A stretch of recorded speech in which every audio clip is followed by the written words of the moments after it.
Begini, ibu-ibu dan bapak sekalian, Allah bertanya kepada kita, ya ayyuhal insan ma gharraka bi rabbikal karim alladzi khalaqaka fasawwaka wa adala fi ayyi suratin ma syaa rakkabaka. Allah bertanya, apa gerangan yang membuat kamu jadi keblinger begini? Kenapa membuat kamu jadi tidak mengenali Tuhanmu? Allah yang bertanya. Tadi bertanya, mungkinkah kita ma'rifat? Allah bertanya, kenapa kamu gak kenal aku juga? Apa sebabnya? Padahal kata Allah, Allah itu alladzi khalaqaka. Allah itu yang menciptakan kamu kan? Masa gak kenal juga? Fasawwaka, dan dia pula yang menyempurnakan wujudmu di sini. Wa andalak, sampai bisa berdiri, bisa bekerja sebagainya. Fi ayyi suratin ma syaa rakkabak, dan Allah dan kamu kan yang menggambarkan Allah. Di mana digambarkan wa yusawwirukum fa ahsana suwarakum huwa alladzi yusawwirukum fil arham. Di dalam perut ibu kita Allah yang menggambar, dan tidak ada gambar yang sama. Hidung saja ada 700 miliar hidung, ada yang mancung, ada yang pesek, ada yang sempuk, menuju seperlunya yang kayak udun. Ada lubangnya saja, ada yang semuanya digambar spesial. Kenapa kamu gak kenal juga? Allah yang bertanya, malah bukan Bapak Jabal yang nanya, ya, kenapa Anda gak kenal juga? Bukankah Allah yang menciptakan kamu? Bukan Allah yang menggambar kamu? Bukan Allah yang menyembelih kamu? Kok gak kenal juga? Kenapa? Sebetulnya bahwa manusia ini pada saat Allah mencipta nafsu itu sudah ada sejak kita masih di dalam perut ibu kita, dan nafsu kita sudah kenal Allah. Yuk kita baca firman Tuhan. Wa akhadha rabbuka min bani adam min zuhurihim. Ketika manusia dicipta oleh Allah dari punggung Adam, yaitu dari sperma dan sebagainya. Setelah jadi zuriyatahum, turunannya, wa ashhadahum ala anfusihim, dan Allah mempersaksikan atas nafsu mereka sendiri. Alastu bi rabbikum, bukankah aku Tuhanmu? Bayangkan. Qalu bala syahidna, ya Tuhan, engkau adalah Tuhanku. Berarti kita dulu sudah kenal Tuhan. Kenapa sekarang gak kenal? Ada apa sesungguhnya? Ini yang jadi persoalan.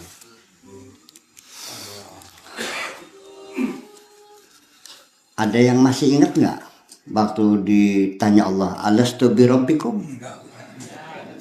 Kenapa gak ingat? Itulah sudah linglung persoalannya. Nah, ini bukan main-main.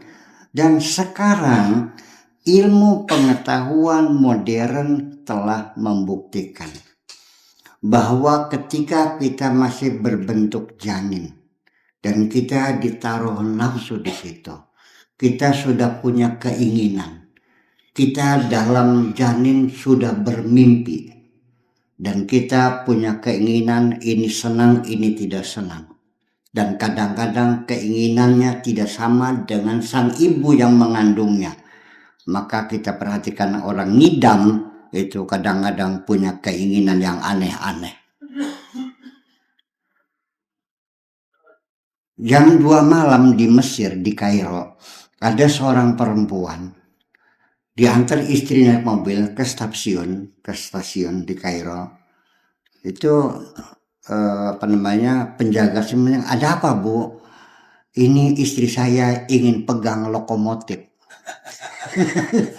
Oh begitu, sedang mengandung. Oh begitu, baik, diantar. Terus masuk, pegang lokomotif, udah cukup, pulang lagi. Begitu jauhnya dari Asyut ke Kairo, hanya ingin pegang lokomotif. Ada nggak ibu-ibu yang waktu ngidam suka makanin tanah dibakar? Waktu ibu hamil pernah nggak ngelihat suami benci banget, pernah nggak? Itu artinya bahwa sejak kita masih janin, kita sudah punya keinginan. Ada yang kita sukai, ada yang tidak kita sukai. Nah, makanya ketika ibu sedang hamil sering muntah-muntah, itu karena makanan yang dimakan ibunya si janin tidak suka. Janin dalam perut itu sudah bisa berkomunikasi sebetulnya. Dia bisa mendengarkan suara bapaknya. Dia bisa mendengarkan suara ibunya. Dan bisa berkomunikasi. Di suatu hari di Amerika konon kabarnya orang hamil itu masuk dalam ruangan laboratorium, perutnya itu ditempelin dengan lakban dan sebagainya, kabel-kabel, akhirnya janin itu kelihatan di layar. Lalu disetelkan lagu-lagunya Celine Dion, lagu-lagunya Stevie Wonder, I Just Call to Say I Love You. Lagunya lembut, sang janin bergoyang, ikut menari dengan lagu yang lembut itu. Begitu diputar lagunya Michael Jackson, lagu Thriller, pelojotan itu bayi. Makanya jangan aneh, ada anak kecil masih umur 4-5 tahun sudah bisa menirukan lagu-lagu yang disiarkan di TV. Bahkan jogetnya juga sudah pintar. Kata orang tua, gatekan temennya aja gitu. Artinya kok pinteran banget. Ya iya, diajarin sejak dalam janin kok, dalam perut. Ibunya keluar masuk diskotek soalnya. Bahkan janin itu sendiri itu bermimpi. Saya tidak ingat. Tapi kapan saya mimpi saya tidak ingat. Tapi saya sering sekali dulu waktu kecil, saya tidak ingat. Itu sering kali saya naik perahu, naik papan terbang, melayang-layang gitu. Saya merasakan impian itu melekat. Jangan-jangan itu ketika saya dalam perut ibu, saya terapung-apung di air ketuban itu barangkali. Jadi yang jadi kembali, Allah bertanya kepada Jamal, kenapa engkau tidak kenal aku? Itu pertanyaan bahasa.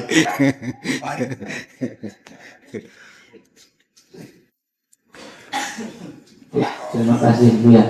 Barangkali ada yang lain yang mau bertanya, silakan. Assalamualaikum warahmatullahi wabarakatuh. Saya Pak Abdurrahman dari Kerwani. Begini, mohon dijelaskan, ada sab'a samawati wal ardh. Mohon dijelaskan ya tingkatan-tingkatannya gitu. Ya saja. Assalamualaikum warahmatullahi wabarakatuh. 7 langit. Langit itu apa sih? Langit yang mana? Karena kalau kita bicara langit yang mana? Langit tidak satu. Setiap planet ya itu punya langit sendiri. Bintang juga punya langit sendiri. Dia itu adalah lapisan-lapisan atmosfer ya, seperti ozon dan sebagainya. Itu ada 7 lapisan. Yang tahu persis adalah antariksa, NASA itu tahu persis bagaimana supaya dia keluar dari bumi itu harus menembus lapisan-lapisan itu. Wa khalaqna fawqakum sab'an shidada, sangat keras sekali, nggak bisa ditembus. Sehingga ketika ada meteor pun sebelum jatuh ke bumi itu sudah lumat dulu ya, menabrak atmosfer ini. Yang jadi persoalan adalah ingin saya tanyakan mungkin lebih ini lagi. Allah mencipta langit dan bumi berapa hari? 6 hari. Alladzi khalaqas samawati wal arda fi sittati ayyam. Tetapi ada beberapa surat ayat dalam Al-Quran yang mengatakan Alladzi khalaqas samawati wal arda wa ma bainahuma, dan antara keduanya waktunya tetap fi sittati ayyam. Bayangkan, bikin langit dan bumi 6 hari, bikin langit dan bumi, dan di antara keduanya juga 6 hari. Kok 8 hari kayak ditambah 2 hari? Ternyata enggak 6 hari. Ini rokok, ini kacamata, ini handphone. Saya bikin kacamata, rokok, dan handphone 6 hari. Saya ambil rokoknya, saya bikin kacamata dan handphone 6 hari. Berarti wa ma bainahuma, tidak ada ketentuan waktunya. Nah, di antara keduanya ini adalah di luar langit bumi ini. Jadi kenapa tidak dibikin 7 hari ya 8 hari? Kan al-ladzi khalaqas samawati wal arda wa ma bainahuma fi thamaniyati ayyam, kan begitu seharusnya mah. Nambah masa 6 hari juga. Langit bumi 6 hari, langit bumi dan antara keduanya 6 hari juga. Pernah perhatikan nggak? Ya kenapa?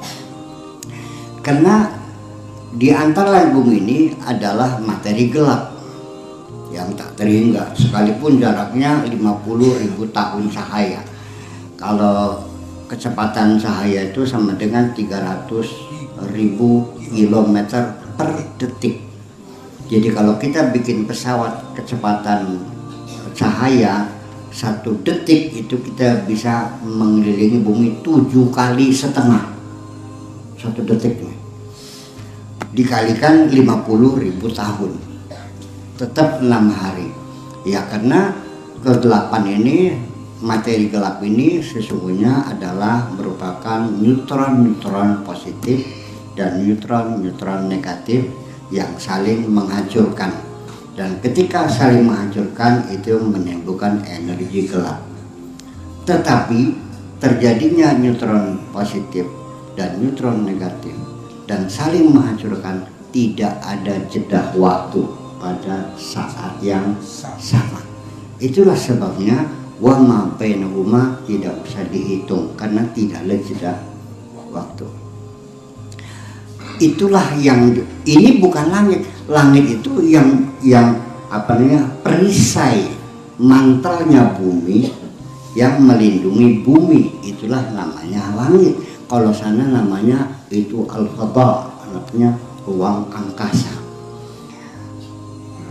Yang ada di dalam langit kita ini itulah yang disebut dengan bumi. Bapak-bapak pernah lihat pesawat terbang di atas?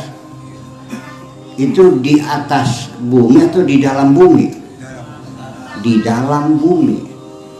Kita sekarang ada di atas bumi atau di dalam bumi? Di dalam bumi. Wasiru fil ardi wanzuru kaifa bada'al khalq. Wasiru fil ardi wanzuru kaifa aqibatul mujrimin. Wasiru fil ardi, berjalanlah di dalam bumi, tidak dikatakan alal ardi karena kita ini di dalam bumi.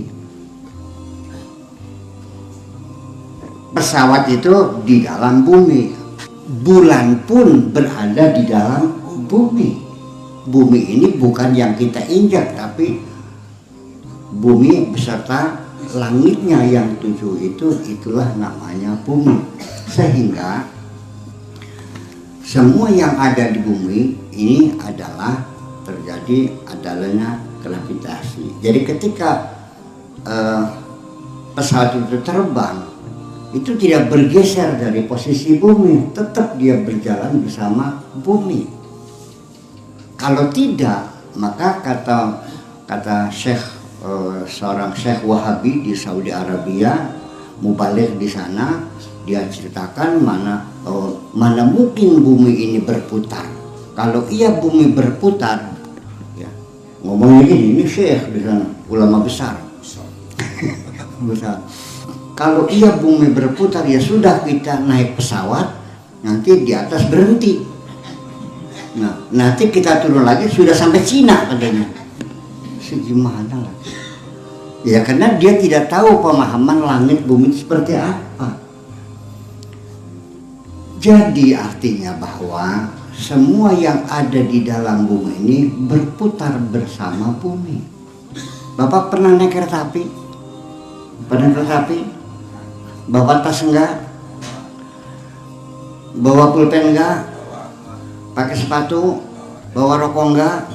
Semua yang ada di dalam gerbong itu berjalan bersama-sama dengan gerbong dengan kecepatan yang sama dengan kecepatan gerbong.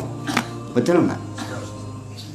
Jadi kalau kita di dalam gerbong kereta api, kita menjatuhkan rokok, ini jatuhnya lurus atau melencong? Lurus. Kenapa lurus? Rokok yang ada di dalam gerbong itu, dan saya dalam gerbong itu, dan tas dalam gerbong itu, semuanya berjalan dengan kecepatan sama dengan kecepatan gerbong. Namanya satu momen namanya. Itulah persoalannya. Jadi langit itu adalah langit bumi. Nanti dalam galaksi yang lain juga ada langit galaksi. Matahari juga ada langit, matahari dan sebagainya. Saya kira seperti itu. Dan bisa saja bulan itu disebut dengan satelit bumi, tapi bumi juga bisa disebut satelitnya matahari. Seperti itu kira-kira. Oke, makasih.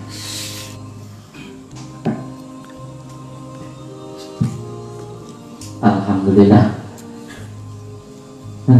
Pusing. Insya Allah paham semua, insya Allah. Ya, lanjut.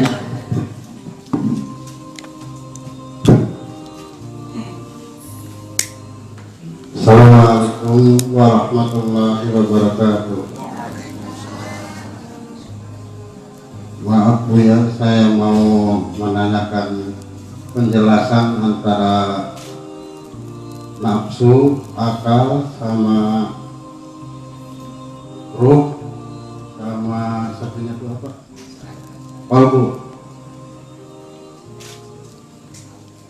Ya segitu aja, terima kasih. Akal, kalbu, ya usus, rahim, bokong, mata, telinga itu masuk dalam jasad sebagai anatomi, itu masuknya jasad. Nafsu itu yang kita bicarakan an-nafsu, al-jasadu, dan ar-ruh. Nanti an-nafsu itu ada nafsu al-lawamah, ada nafsu mutmainnah, ada nafsu ammarah, ya, nafsu, dan seterusnya dan seterusnya. Kalau jasad ada otak, ada hati, ada jantung, ada paru-paru, ini semuanya kendaraan. Saya naik mobil, energinya bahan bakunya itu premium, itulah energi yang membuatkan mobil itu bergerak. Mobil ini adalah jasad dan saya ini nafsu, seperti itu. Maka ketika nafsu itu ditaruh di dalam jasad,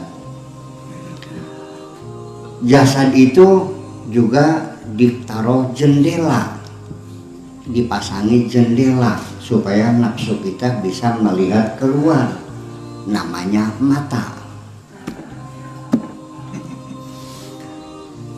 Nafsu ditaruh dalam jasad, tetapi juga nafsu bisa mendengarkan informasi-informasi dari luar, maka dipasang telinga. Iya kan? Nafsu juga ingin menyampaikan pendapat sebagainya, maka dipasang mulut. Nafsu juga ingin menyerahkan data dan fakta, menganalisa, menyimpulkan, mengurai, maka dikasih otak dan seterusnya. Itu semuanya masuknya dalam jasad. Nah, kalau roh sampai sekarang kita tidak tahu. Ya, jasad saja, otak kita ini sampai sekarang otak kita belum memahami betul apa sebetulnya otak kita ini dan bagaimana cara kerjanya otak ini. Bapak-bapak, ibu ketahui bahwa di dalam otak kita ini, di dalam bagiannya itu termasuk berbagai macam serat-serat dan hormon-hormon yang ada dalam otak itu sekitar 14 miliar 140 miliar sel yang sampai sekarang para ahli anatomi belum bisa mengurai setiap sel fungsinya apa, masih belum terungkap. Dan di dalam lapisan luar otak kita ini terdiri dari 14 miliar sel yang semuanya untuk mengingat, untuk menyimpan, untuk semuanya, sampai kuku pun memanjang dikontrol oleh otak kita, keringat keluar dikontrol oleh otak kita, rambut memanjang dikontrol otak kita ngantuk dikontrol oleh otak kita bangun juga dikontrol oleh otak kita, semuanya dikontrol bermiliar-miliar. Kalau dipasang kabel mungkin beribetnya ya bariut kabel ya, mungkin Segarawang ini isinya kabel-kabel semua sekarang satu otak kita. Alhamdulillah. Jadi artinya bahwa hati juga sama, dia punya cara kerja yang berbeda. Hati dan otak juga ada komunikasi, ada koordinasi, ada organisasi, ada job description yang saling menunjang. Gimana hati dengan ini, itu sangat luar biasa sekali. Betapa hebatnya Allah menciptakan manusia ini. Tetapi yang perlu dicatat sekalian, bahwa Allah membedakan antara nafsu dan ruh.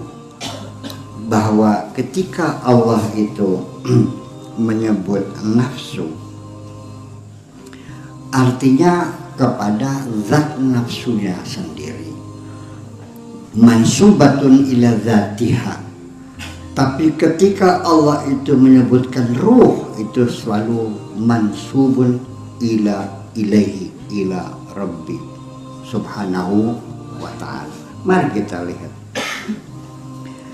Ketika Allah menyebut ruh, wa kharajna 'alaiha ruhana anfusahum, ya selalu nafsu kita. Tapi begitu ruh wa arsalna ilaihi ruhana fatamassala laha basyaran sawiyya. Selalu roh dinisbatkan kepada Allah. Wallati ahsanat farjaha fanafakhna fiha mir ruhina, ruh kami. Fa idza sawaituhu wa nafakhtu fihi mir ruhi. Selalu Allah mengidofatkan ruh kepada zatnya, tidak kepada siapapun. Tapi kalau nafsu adalah nafsumu, itu persoalannya. Jadi begitu ya sadunaka ni ruh, kulir ruhu min amri rabbi. Ruh itu urusan Allah. Ini bukan berarti kita tidak boleh meneliti ruh, silakan. Tapi pada kesimpulannya nanti di penghujungnya kita pasti akan menyimpulkan tidak tahu. Karena itu urusan Allah Subhanahu wa Ta'ala. Jadi kalau Bapak nanya tentang ruh, saya pun akan mengatakan ar-ruhu min amri rabbi, bahwa ruh adalah urusan Tuhanku.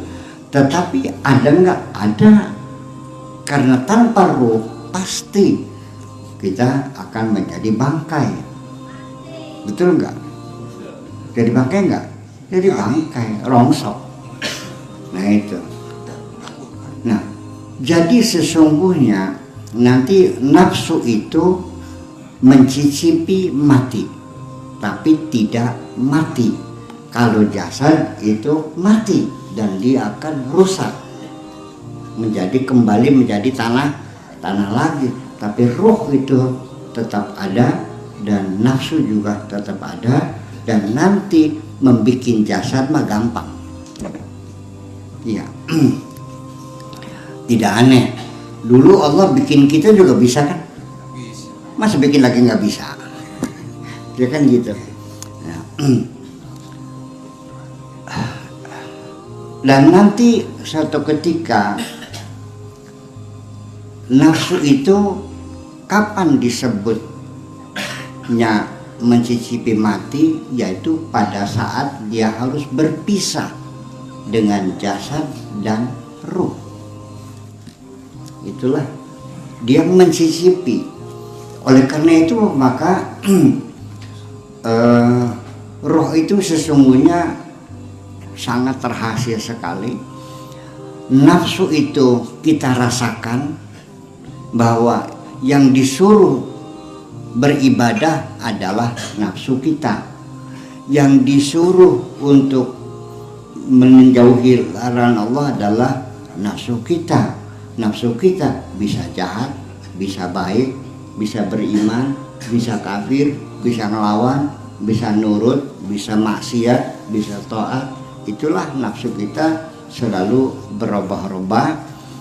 Oleh karena itu maka Nabi Yusuf ketika mengatakan wa ma ubarri'u nafsi inna nafsa la ammaratun bisu.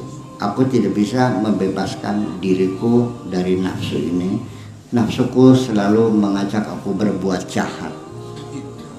Gitu. Nah, oleh karena itu kita ini tidak disuruh membunuh nafsu. Kata nafsu sendiri juga sulit saya dalam bahasa Indonesia. Hawa nafsu, nafsu, bernafsu. Kalau dia cewek bernafsu enggak? Nafsunya gede katanya, nafsunya. Jadi dalam bahasa Indonesia itu saya kira sebetulnya apa sih nafsunya? Jiwa gitu barangkali. Ya, enggak juga, bukan gejolak. Ya, itulah nafsu. Sekarang begini, yang ingin makan siapa? Nafsu. Yang ingin terhormat siapa? Nafsu. Yang ingin disanjung siapa? Nafsu. Kalau jasad mah ini mah pasukan. Ya kan, terserah disuruhnya. Jasad kita dikerahkan. Nah itulah makanya seringkali kita mengatakan sulit. Allah tidak menyuruh kita membunuh nafsu. Nafsu nggak bakal mati. Kitanya tidur, nafsunya tidak tidur. Kitanya bangun, nafsunya bangun. Kitanya berdiri, nafsunya berdiri. Kitanya duduk, nafsunya berdiri juga. Jadi artinya di sini bagaimana kita bisa melawan nafsu? Ya nggak bisa, memang nggak bakal pernah mati. Iya. Jadi kapan matinya? Nggak bakal mati. Sampai kamunya mati juga nafsunya nggak mati-mati. Jadi yang penting begini, diterusin ayat tadi, wa ma ubari'un nafsi inna nafsa la amaratum illa ma rahima rabbi, kecuali ketika kita disayang oleh Allah. Jadi tugas kita sebetulnya bukan melawan nafsu, buang waktu sia-sia, ditampar pergi datang lagi, ditendang pergi datang lagi, dibunuh nggak mati dia, terus gimana? Ya bodoh kan masuk. Makanya illa ma rahima rabbi, jadi supaya kita bisa mengatasi kecuali disayang Allah. Jadi yang penting bagaimana kita disayang Allah. Nanti Allah yang mengecili volume itu. Nggak mati sekali, cuman artinya terkendali, tidak lagi binal, ya kan? Tapi sudah terkendali, artinya akan bisa sejalan dengan perintah-perintah Allah itu semuanya. Jadi yang penting bukan mengalahkan nafsu, tapi mengecilkan volume nafsu. Artinya kita pengen kaya, ya boleh, silakan, nggak ada masalah. Lalu akhirnya kita terdorong, diproses oleh otaknya. Gini kita cerita, ini otak kerjanya. Suatu ketika kita melihat ada motor di pinggir jalan, kata nafsu, tembak aja, ambil aja. Begitu kita ada keinginan untuk mengambil motor orang, di situ nafsu akan berperang di dalam kita. Nah, otak kita gimana? Otak kita belum bekerja karena otak kita belum diminta. Dalam proses itu sendiri sudah terjadi perdebatan yang sengit di dalam diri kita sendiri.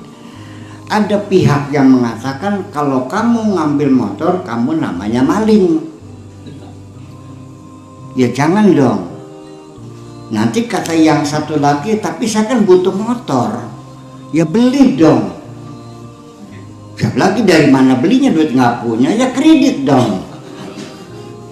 Ya kredit bayar juga. Ya kalau ngambil namanya maling. Kalau ketangkap orang dibakar hidup-hidup kamu nih. Terjadi negosiasi, akhirnya sepakat, ya sudah kalau begitu, kalau beli motor kapan belinya, ya sudah sekarang maling aja. Begitu keputusan maling, nah baru dikirim kepada otak kita untuk diregulasi, diproses gitu. Kesimpulan, ya situlah saran tindak dari otak kita mengatakan kalau mau ngambil jangan sekarang. Itu otak yang kerja. Otak itu disuruh meregulasi kebaikan bisa, meregulasi kejahatan juga bisa, tergantung perintahnya. Otak mah itu up to you, tergantung kamu. Karena disuruh jadi maling, otaknya oke, jangan sekarang, kamu di jam 11, sebentar lagi yang punya motor akan pulang, jadi besok aja. Siapkan saja, kata otaknya, kunci T pakai bekel yang ukuran 12 atau 16 ya, letter T yang panjang untuk mematahkan kuncinya. Dan kemudian besok bawa teman 2 orang, yang satu pakai HP mengawasi yang punya motor, dan yang satu on di atas motor siap standby, barangkali ada apa-apa kamu bisa lari. Bayangkan, mendetail otak kita memberikan anjurannya. Itulah otak kita. Dan nanti suatu ketika di akhirat ditanya, wahai otak, kenapa kamu berikan Petunjuk. Ya sama disuruh nafsu. Itulah. Dan nanti pada akhirnya yang dipertanggungjawabkan adalah nafsu kita ini. Nah makanya itulah, maka kita untuk mendidik nafsu ini itu harus kita usahakan secara simultan berbagai macam cara. Ya sholatnya yang rajin, zikirnya yang rajin, bertemu dengan orang-orang benar juga yang rajin, ganti pergaulan. Paham nggak? Kita menindas nafsu kita, jasad kita dengan berpuasa, dengan berkholwat, dengan dan sebagainya. Tidak semudah itu. Karena bagaimanapun juga ini ada wilayah di bawah sadar kita. Kita sering kali, bapak-bapak pernah, ibu-ibu malam pengen sholat tahajud, pernah nggak? Nah, diputer bekernya nggak bekernya? Jam berapa? 1:30, krekek, taruh di samping. Jam 1:30 bunyi nggak? Keringin, bangun nggak? Kenapa nggak jadi sholatnya? Padahal bangun loh, kenapa tidur lagi? Karena badanmu mogok.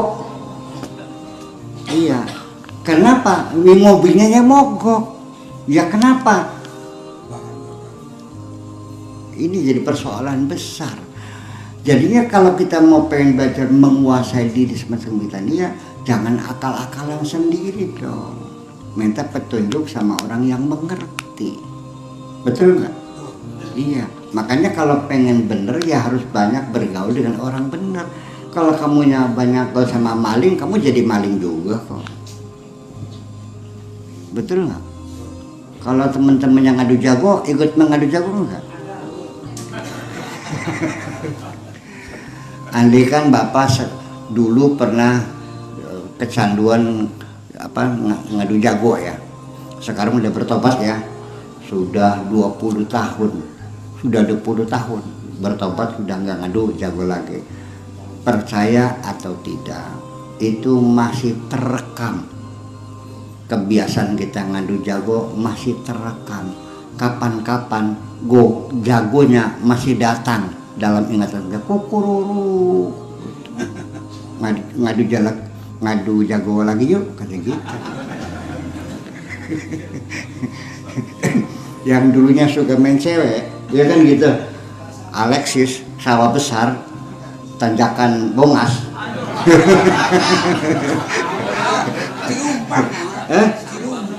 Gelumpang. Oh, Gelumpang ya. Ya, kita sudah bertobat, sudah kawin, sudah baik-baik. Itu masih datang cewek-cewek tuh ngajak lagi. Iya, makanya kita diperlukan namanya itu konsistensi. Terus kita mengontrol, mengawasi, muadhabah, mulazamah, mudawamah, itu adalah konsistensi. A, B, C.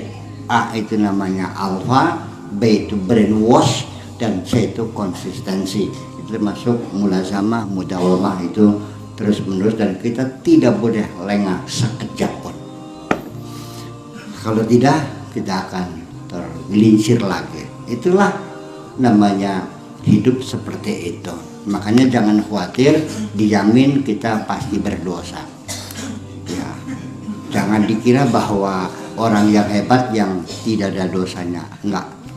Yang hebat bukan orang yang tidak berdosa. Andai kan bapak-bapak tidak berdosa, laulam tuznibu la zahaballahu bikum jami'an, akan dipaihan kabeh sia teh, dimatiin semuanya.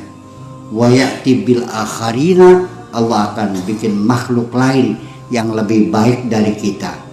Karena kita sudah tidak pernah berdosa, kita dipaihan kabeh. Dan nanti Allah bikin makhluk yang baru, yuznibuna wa yastaghfiruna wa yughfarun. Yang hebat nanti adalah orang-orang yang berdosa, meminta ampun dan diampuni oleh Allah. Itulah yang paling hebat. Jadi bukan yang tidak berdosa, yang hebat adalah orang yang bersegera bertobat ketika bersalah.